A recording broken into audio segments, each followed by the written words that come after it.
Hi everyone, welcome. Today we're going to be pulling out an anode rod out of this brand new water heater. I'm just about to install this tank. I'm going to be pulling out a standard water heater and putting in this bottom feed. If you want to see the video of this being installed, just stick around to the end of this video and I'll post it right up in the corner here. You can click on it. First thing we're going to do is pop this plastic cap off of here.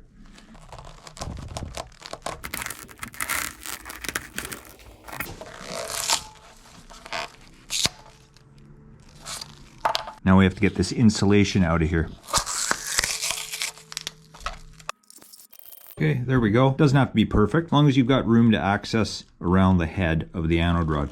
This is an old one I've pulled out. That's what the head looks like. The 6-point, 1, 2, 3, 4, 5, 6. That's a 6-point socket right there. It is easier if you use an impact wrench, but I'm going to use this. This is a new tank, and I've used this on old tanks, and I've been able to get them out. They are in there good, though. Yeah, I like to use a mallet. If you have room to swing something like this really helps. Otherwise, an impact wrench is a good idea. And I know that's not good for the ratchet. I've got plenty of ratchets, so this is the one I use for this task.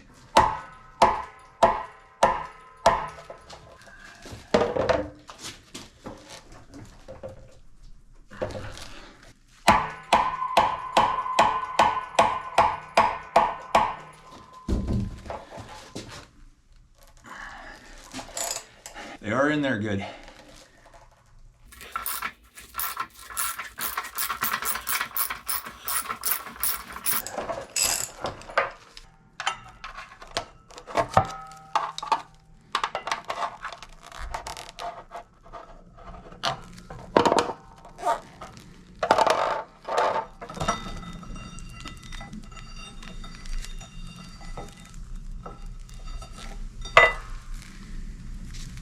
So that's what they look like new.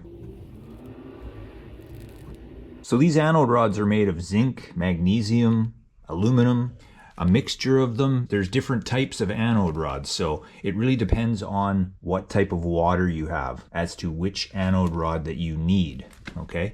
If you have a sulfur smell, a rotten egg smell in your hot water, then you want to avoid a rod with magnesium in it, because the magnesium reacts with, say, bacteria in the water and causes that sulfuric smell. You can eliminate the anode rod altogether if you want to get rid of sulfur smell too. That works. Cut it off here and reinstall this plug or put in a new plug, a brass plug, and that will get rid of the smell. But obviously the tank won't last as long because you don't have an anode rod. This is from an old tank. You can see that's the remainder of what's left there. This is actually from that short form video I did. This anode rod is completely gone. This tank is 8 years old. And had a lot of comments, a lot of good comments, a lot of negative comments. Part of the reason I'm making this video right now is to clarify some of that. If these anode rods corrode away and they end up falling into the bottom of the tank, that's okay. They're just gonna eventually disintegrate down to nothing. I used WD-40 on this because it was corroded in there, and I was told by a lot of people, you don't use WD-40 as a penetrating oil. It's a water displacer. So use a different penetrating oil. Use whatever penetrating oil you like if you are trying to get these out and having trouble, because they are difficult to get out. But you saw I was able to just get that out. Yes, I used the mallet. You can also use a piece of pipe on the end of your ratchet to give more leverage. It really depends how much room you have in the space you're working too. Flexible rods for spaces where you can't get into the top to change it, where, you know, to get this one out, you might have to undo it, lift it up, grab it with some vice grips,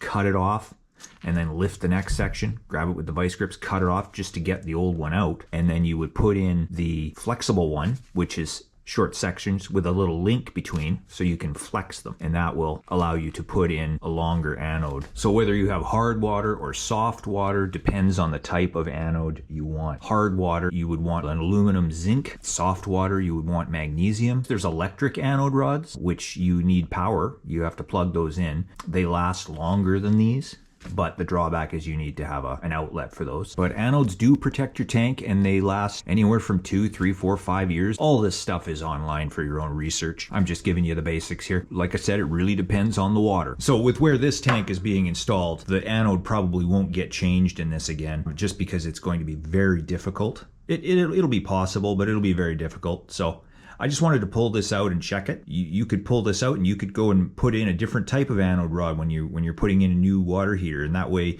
you've got the right one in for the application. This home is on city water, so I just wanted to pull it out and show you how it's done. Okay, so let's go ahead and get this thing put back in. So I'm just gonna go ahead and put some pipe dope on these threads.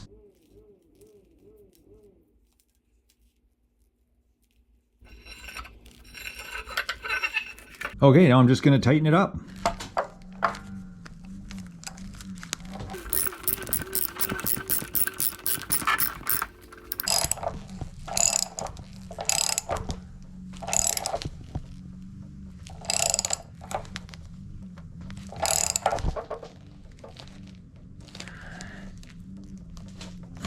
All right, that's in there nice and tight now. Now I'm gonna go ahead and just take some standard insulation here and jam that full. Put the cap back on.